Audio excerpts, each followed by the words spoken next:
আমার সাথে ইতিমধ্যে সরকারে যারা বিভিন্ন মন্ত্রণালয়ের দায়িত্ব পেয়েছেন তাদের অনেকের সাথে কথা হয়েছে, কারণ আপনারা জানেন যে আমরা প্রায় সবাই দীর্ঘ আন্দোলন সংগ্রামের সাথী, গণ অভ্যুত্থানের সাথে আমরা অনেকেই একসাথে কাজ করেছি। সুতরাং আমরা চাইব যে এই সরকার সফল হোক। আমরা চাইব যে ভুল ত্রুটিগুলো হয়েছে নির্বাচন উপলক্ষে সেগুলো আইনগত ব্যবস্থা নির্বাচন কমিশন বা সরকার নেবে। এবং সরকারের কাছে প্রথম যে প্রত্যাশা, যেটা আমাদের ব্যারিস্টার ফুয়াদ বলেছেন, যে দেখেন প্রায় 60% উপরে 70% মানুষ এই গণভোটে হায়ের পক্ষে ভোট দিয়েছে।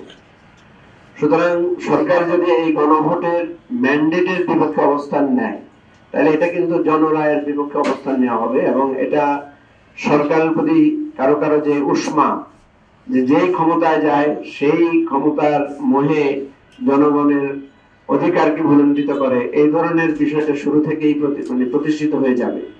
সেজন্য আমরা চাইবো সরকার গণভোটের যে ম্যান্ডেট, জুলাই সনদের যে আকাঙ্ক্ষা, জুলাই সনদের যে প্রতিশ্রুতি, সেটা রক্ষা করবে। এবং গতকালকে তারা যে সংস্কার পরিষদের শপথটা নেয় নাই, এটা আমি মনে করি খুব অনুচিত হয়েছে। এটা আমাদের জুলাই আকাঙ্ক্ষার প্রথম একটা বিরাট প্রতিবন্ধকতা তৈরি হয়েছে। সাংবিধানিক নানা কথার মার প্যাচে জন আকাঙ্ক্ষাকে ভুলণ্ঠিত করার চেষ্টা অতীতেও হয়েছে, কিন্তু সেটার ফল ভালো হয় নাই।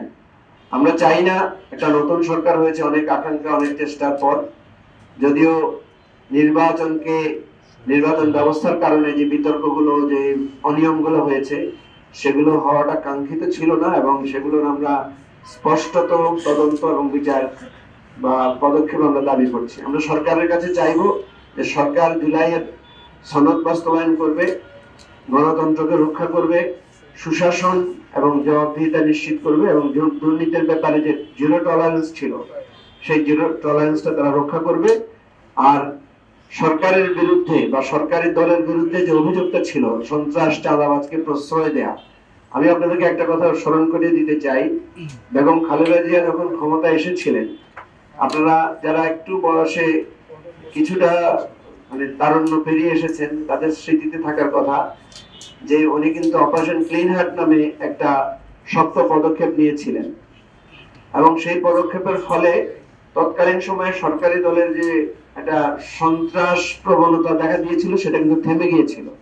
তা আমরা মাননীয় প্রধানমন্ত্রী, বর্তমান প্রধানমন্ত্রীকে অনুরোধ করব যে আপনি এ ধরনের একটা দৃঢ় পদক্ষেপ নেন।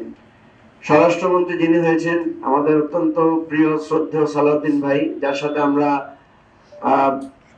সংস্কার কমিশনে দীর্ঘ সময় কাজ করেছি, তার প্রতিও আমার অনুরোধ থাকবে যে বাংলাদেশে স্বরাষ্ট্রমন্ত্রীদেরকে নিয়ে অতীতে নানা ধরনের নানা ধরনের মানুষের কাছে হাস্যরস তৈরি হয়েছে।